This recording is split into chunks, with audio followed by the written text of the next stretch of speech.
La plupart des enfants veulent grandir et la plupart des parents aspirent à quitter les couches, les devoirs supervisés, les cauchemars et les siestes qui bloquent en voyage le plus rapidement possible. Mais veillons ne pas brûler les étapes. En effet, le premier écueil des parents éducateurs est de vouloir faire grandir nos enfants plus vite que leur croissance ne le dicte. Ce pour plusieurs raisons.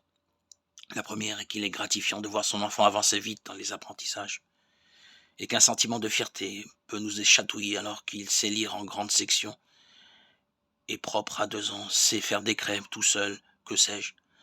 Mais en fait, le plan de Dieu est génial et si Dieu a voulu que nos enfants franchissent des étapes à des fourchettes d'âge précises, c'est justement pour nous attacher à nos enfants et nous entraîner à l'amour et au dévouement.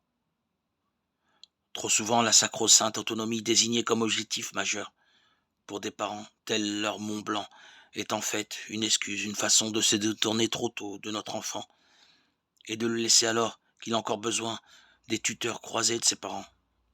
Amour, bienveillance et autorité. Par exemple, l'habillage du matin est un vrai moment de connivence et de partage, vecteur de beaucoup d'éléments éducatifs, de sources, de langage. Il est un acte d'amour en tant que tel. La deuxième raison est que nous sommes dans une société de la performance où le paraître prend beaucoup trop de place. Regardons nos enfants indépendamment des autres, lui ou elle parcelle de l'image de Dieu.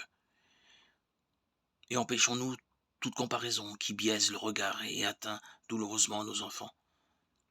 Chacun est appelé à progresser à sa mesure et à sa portée.